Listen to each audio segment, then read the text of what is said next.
Coming up on Outsider Information, profiling yourself and addressing failure. What have been some common misconceptions about me and how I operate, and how has that played into some of the success or lack of success in certain areas of my professional life?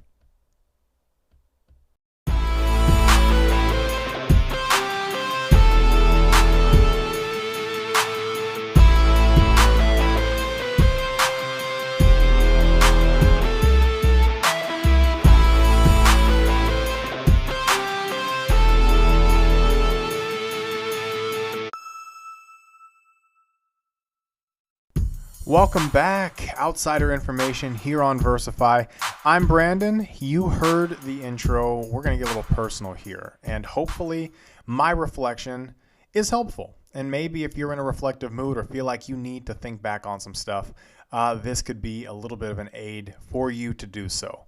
Drink of the episode, as always, will be in the description. We had ice cream this weekend, and I parlayed the last little bit I had into a milkshake. So again, recipes in the description. We've got a lot that we're going to talk about in this one, so we are just going to dive right into the topic. So I'm a big believer that when you are presented information, you have two options, right? You can use it or you can ignore it. And clearly, since I am recording this episode, that means I'm choosing to do something with it, something that is hopefully going to be positive. It's been a rough last few months from a work perspective, and just recently things have gotten to the point where they are having an effect on my actual life. And I'm very much at fault for some of that. So I have to acknowledge that, and it has resulted in things getting thrown out of balance, is what I call it, losing my peace and really not being able to function the way that I feel is optimal for my mental and physical health. And I'm disappointed in myself, right? Because I swore that after my last role, I would not let that happen again. But the difference with each experience is you hopefully gain the ability to correct in real time, self-regulate, and make the adjustments needed to regain the clarity and peace that once existed. This, in addition to a couple of other measures I'm going to try to take this week, is that attempt. And whether or not it's successful, based on a few factors. However, I can only control what I can control. And that alone is enough for me to feel like I can reset the scale just a little bit. Now, I said this an episode or two ago, but not a huge fan of working, right? Pause for shock value that I would openly admit that a second time and double down on it. But for as narrow as I appear at times, which I will address in a moment, perception is not reality. It's just your reality. And for the most part, people do a very terrible job of projecting and interjecting their reality with the actual reality. Again, more on that in just a second. So kind of hold on to that. Not a huge fan of working thing. It has nothing to do with ability or desire to work. It has to do with more of your priorities, something that I feel like I have in pretty good order with the way that I want to live in life. Failure. Have I failed? Absolutely. Have I been fired? I was a coach, so yeah, it's happened. Have I alienated some people that I've worked with based on temperament, work styles, the whole batch? 100%. Like with everybody, I too have clear faults and some incompatibilities with people and certain environments, although my line on people is significantly more stark than the environment. I've been in enough different ecosystems that I can typically find my little cubby, my niche, fill my role, and do my job really well, which honestly is my preference. The variable, however, is the people, which usually leads to what some of those tensions and failures in the moment feel like the world is collapsing around you, but in the grand scheme of things, are what are needed in order to do things like this, to be open, upfront, and honest about everything, including your experiences.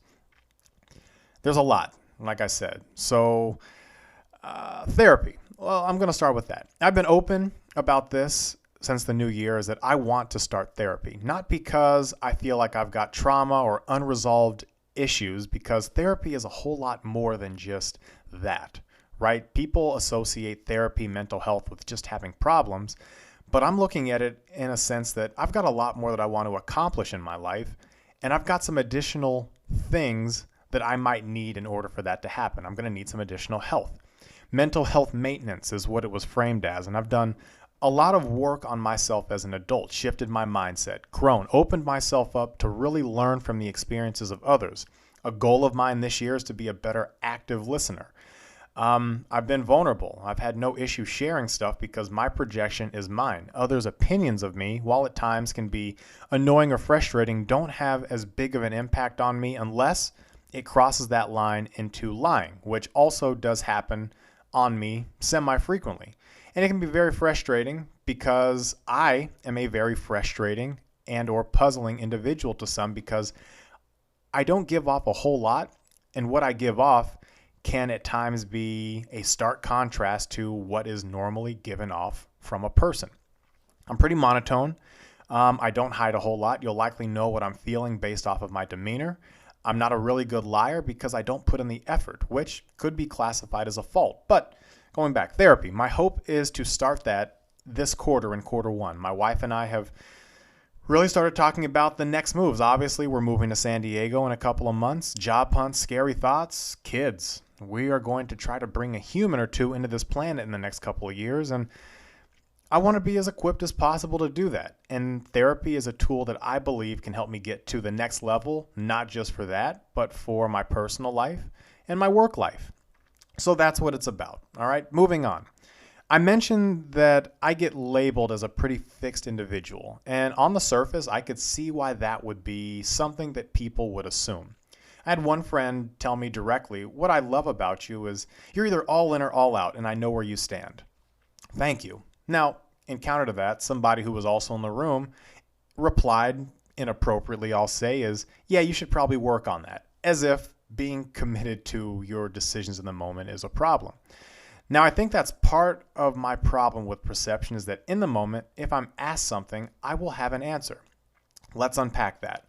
My answers, my feelings, my thoughts are based on what I know at that time. Where I stand on something in that moment doesn't mean that I will stand on that same platform an hour from now, 30 minutes from now. To me, that's easy. Now, I don't believe you can force people to change. I've made that mistake in the past where you try to will change into a situation. But I believe if somebody really wants to, they can, and you have to consider how you are going to kind of try to shift that. Listen to how I start this episode. I was given information, and my choice was to do something with it, which I currently am. Saying that makes sense to me, but I know how it comes across. Rigid, inflexible, unwilling to cooperate. But again, think about it. Is that really how we want to move dialogue forward? Just agreeing with somebody from the jump to skip those chapters of conversation and then live with the consequences or have to make corrections later? I don't think that's logical or reasonable. I would rather it be difficult to start, get to the middle area where we can be satisfied. So often discussions are not viewed like they truly are. Negotiations, right? It's two people laying out their demands and then not budging. And I'm guilty of it at times. But I also believe that asking for the sun, the moon, and the stars, knowing that I may only get the moon, is a good place to start. Again, that makes sense to me. And my hope is that in a conversation, taking a stance sparks dialogue because everyone has thoughts and opinions that they may be willing to move off of if they're presented new information. I operate in the black and white because it helps me initially set a foundation. What is the rule? What is the policy? What is the process? What works, what doesn't work, and how can we build around the foundation that exists? That's all it is. Starting with a broad picture and narrowing it down doesn't work as well for me because at the core, there's a philosophy that everything should be grounded in. This also helps me define the things that I see in front of me. Now, I have a mixed relationship with that last statement because I'm really not a huge fan of labels, but I do believe we need clear definitions on many aspects of our lives. On one hand, labels are great as they can establish boundaries. I laugh all the time when I hear people talk about personal relationships and they say things like, "Well, I just don't know what we are," or "I don't want to define it." Well, you probably should talk about it at some point because when it comes to communication, those clear lines, definitions, and boundaries are what's needed for stability and a lasting relationship in any context or setting. That is a fact. Now, if you try to define things, whatever you currently have might end, which makes people string things along longer than they need to. But think about this. Defining things isn't bad because if you and someone aren't aligned, wouldn't you rather know that in week 3 rather than year 3? Right? It's about time and it's about your sanity. Where labels are awful, and we have fallen victim to this in recent years, is we overdefine ourselves and we attribute labels to everything we don't understand. Then we share those labels with other people to validate our rationale of what we're seeing. Again, I have been guilty of this, but I try to stay aware of that fact to keep it from happening, especially when it comes to people that I don't really know. When I was a coach, my entire job was making judgments. Ability, personality, other teams, other coaches, officials. It was exhausting, right? And honestly, I crossed way too many lines in the harshness of things that I would do or say, but it was a very different world, and it was how things were done. I had to intentionally work to rewire my brain after I left coaching. I don't want to look at somebody and just make judgments. If I encounter somebody who's in a bad mood, they're just in a bad mood. Not because of me, and I don't care why. And if I need to communicate with them, I have my ways in doing so that I can still get what I need and they don't feel like they're being piled on. I see people who have tattoos, body modifications, piercings, the whole batch. Don't care. They made a choice because they felt it was in their best interest, and shocker, they just wanted to do it.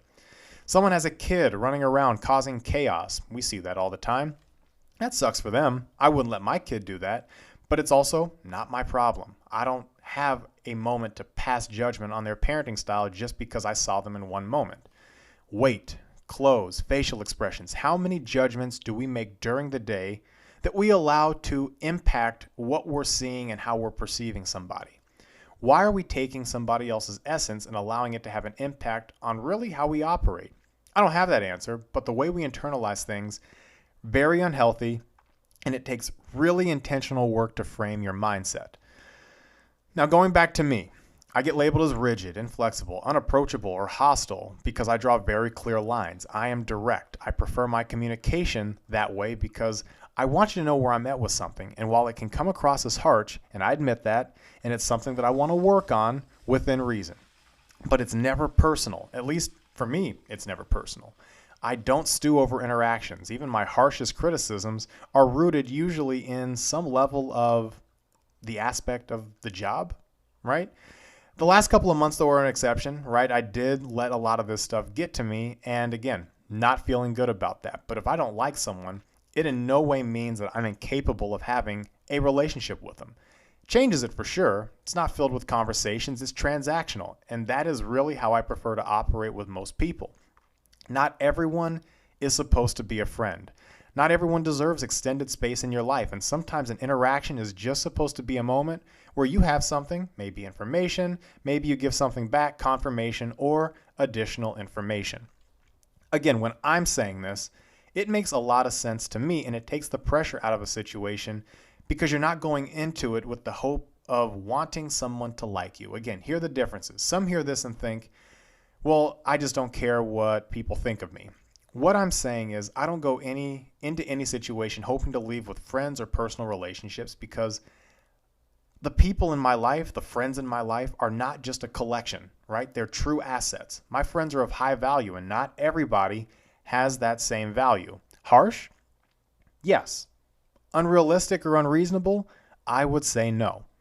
So how does that impact my work? It has an impact in my environment that I found myself in because, again, I want to work first. Anything else comes second. My priority for being in a space is to do my function, my job, my role above all else, and I am fiercely committed to that. Now, I did say I don't love work, so where does that split? When I'm doing my job, I'm doing it to the best of my abilities, and I'm dialed in for however long I need to be to get it done. But once it's done, I don't want any of it with me outside of my work. When I'm home, that includes the people. What does that mean?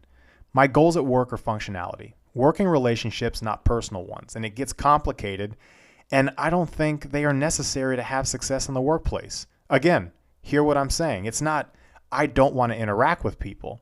There's a huge difference in the interactions that help me be successful. And in the office setting, there's a lot of interactions that feel forced because we think we have to do that, but we fall into this category of awkward small talk, and it's rooted in people just being uncomfortable and insecure. You reach the inevitable point of any relationship because it's going to peak. There's no room for it, and it gets weird pretty quick in those office settings because you have to see each other each day, and there's nowhere else to go. The limited interactions are great, though. They can break that chain of focus. They can be a nice reset. Like talking about the Super Bowl last Monday. You had a quick weekend getaway. Maybe the kids did something cool. Easy things that are easy exits and off-ramps once the conversation is done. What people, especially introverts, do not like is feeling trapped in a conversation or a situation they did not consent to just because someone feels like they have to communicate with them. In contrast, though, sometimes positive personal relationships do develop in the workplace, and I'm certainly not closed off to that because I have made a lot of really good friends through work. But when I look at how our friendship was developed, it was not through the lens of work. It was through the lens of commonality. You notice something, a shoe, a song that they were listening to. Maybe they ordered something really good for lunch, and it's a place that you both really like. And it builds a bridge that two people can connect and meet in the middle. That doesn't mean anything will spark from it, nor should it. But so much of our communication is rooted in us being uncomfortable that we decide we need to create those connections. But when a relationship plateaus or no longer serves a purpose, which is important because a relationship should serve a purpose for both people, what is next? It gets exhausting because in any relationship, you do take on other people's emotions and potentially their baggage in the process of forming a bond.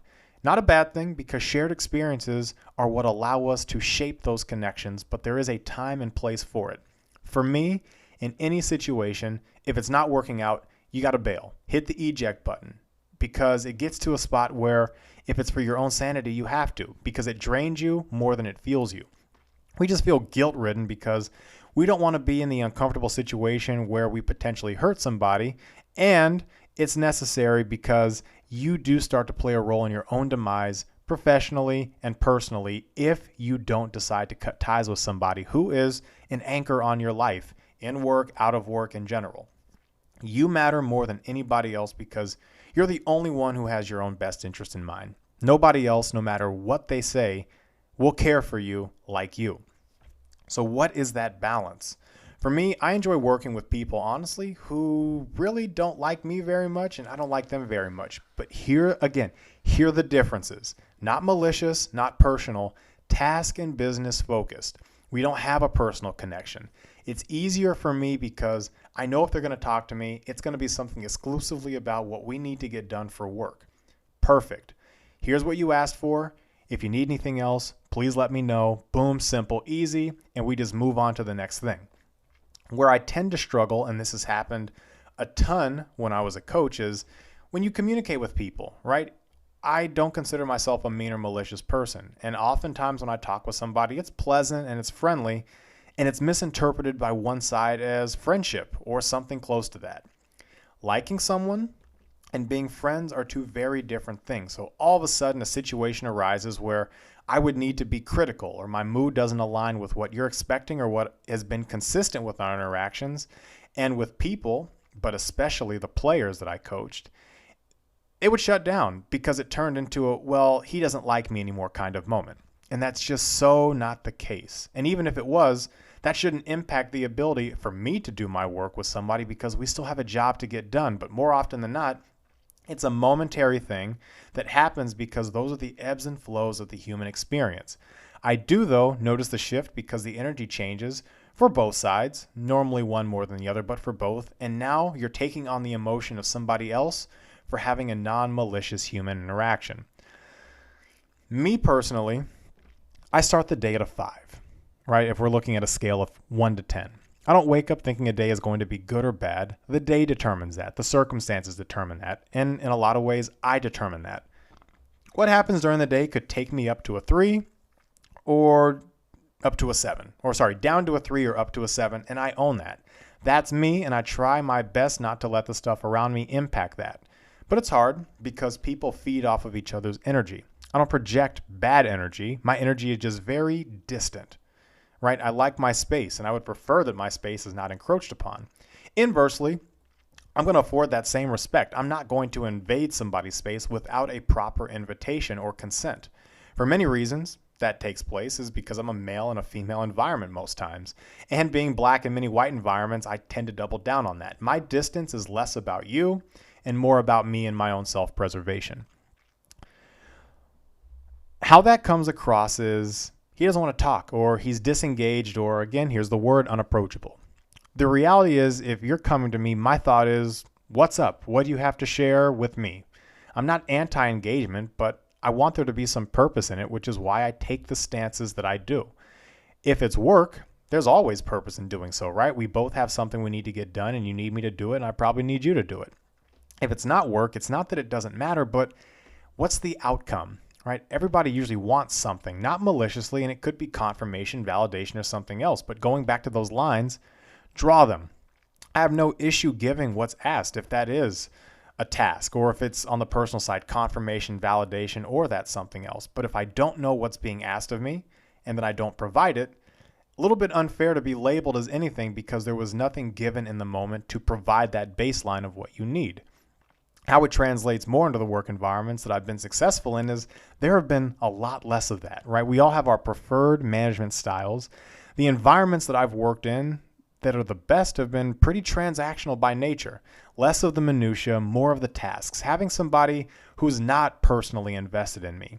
Caring about my development in that role, fine. Helping me do my job, that's great. But the personal nature of it, honestly, I can live without it. And I honestly prefer it that way because it keeps the lines of what we're doing in that moment clear and free of potential problems.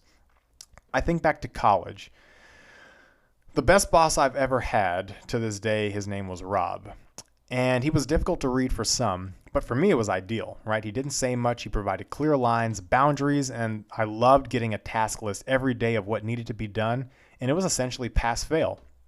There wasn't a whole lot of personal investment, so that kept the focus clearly on the job. And for 2 years until I graduated, I really felt like I thrived in that environment and in that setting because of how defined everything all was. Now, in other roles over time, I've developed a reputation of going rogue, not working well with others, and just not following the rules. And it couldn't be further from the truth. And I really say that objectively because in the situations where there were rules, my job at the Broadmoor, right, as I look at some of the favorite places I worked, it was a 5-star, 5-diamond resort. Insanely high standards. They made us dry clean our uniforms on site so they were all pressed the same. The radio station, right? I just referenced that one. I worked at the National Defense University on a contract, which housed many of our national and global military officials. All were highly structured environments that allowed me to go into their system and run it based off of the orders that I was given. Now, I would be remiss if I didn't pause for a sports reference because that's me, but systems matter, right? There was this argument during the Super Bowl about Brock Purdy and a bunch of other quarterbacks, system quarterbacks, and people say it like it's slanderous, right? But a quarterback that runs a system flawlessly usually wins a lot of games and honestly some championships. Systems are structure. They're checks and balances, and when ran well, everybody should thrive as long as they abide by it. I crave it. I crave rules. I love rules and regulations, and the clearer the lines, the better, right? Notice where that trend has taken me. Where I have failed the most are the situations where I've had to survive without uniformity. Listen to that phrase specifically, survive without uniformity. The worst was the summer camp I was co-running, and it was hands down the worst because we had an owner of the camp who was distant, not engaged, but meddled whenever he felt like it was necessary. I struggle with multiple direct reports because you have a recipe card, but you're going to get multiple interpretations based off of who you report to. Right? I also struggle with disengaged supervisors, again, who micromanage at the worst time. So referencing that example at the camp. If someone's disengaged, though, and lets me do my thing, lets me operate, run the system the way that I'm building it, it's fine. But it's the inopportune meddling without knowing a situation that can create a lot of tension, and those negative attributes of mine suddenly show up. But I want to focus again on that, surviving without uniformity. I am a believer in process, policy, and the rules that should be in place. And I've been in way more situations than I would like to have been in where I have found myself in survival mode because of the lack of the above things. And it creates tension for me because I have a job and I want to do it well. And my performance matters to me above all because it's how I get paid, and that's my professional reputation, which is important, especially being black in a lot of white spaces. It's also exhausting for those same above reasons because when it becomes about survival, the mindset changes because, again, it's about job performance. In any situation, I do not want that to fall off because in my viewpoint, being bad at your job and not doing it are two very different things. If I'm bad at something, I can always improve a competency by learning it. If I'm not doing something, that attributes laziness to my profile, which being black, that is the worst thing that you can have attached to you.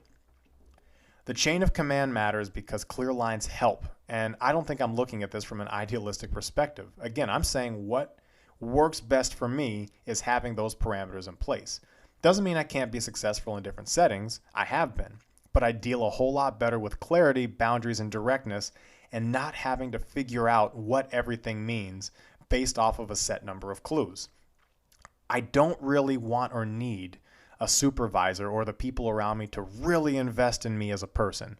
The human, yes, right? The human and the person are different, and we're all human, right? Treat people with dignity, do good, not evil, and respect people's wishes and boundaries if you can, right? Work relationships are necessary. Personal ones in the workplace are not, although they do and can prove valuable when they happen. When I manage or supervise, I tend to lead with some agency, right? I'm less of a superior and more of a partner, especially with adult workers. No complicated rules or excessive nuance. What do you need? What do you want? How does that align with the mission and philosophy of what we need to accomplish? Because that's everything in life, and why communication, not judgment, is so important. The most frustrating thing I see for onboarding with new employees is established employees telling new employees about the people that they're going to be working with. Let people form their own opinions, right? Maybe provide guidance of how to navigate certain situations, but don't share your direct experience with them and project that onto what you think their experience should be.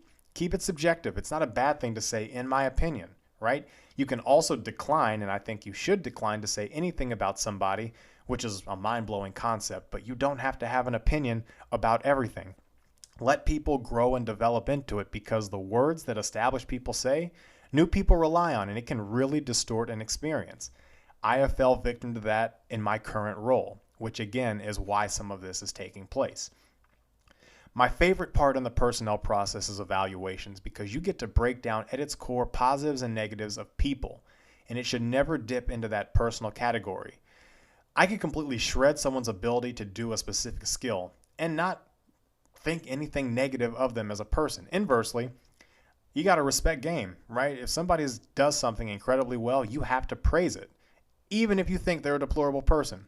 Got to do it. You've got to have that line, that boundary. Business and work, I don't think they should be personal. It is often because we're human, but when we project or interject ourselves into a situation, it makes it a lot more difficult to separate.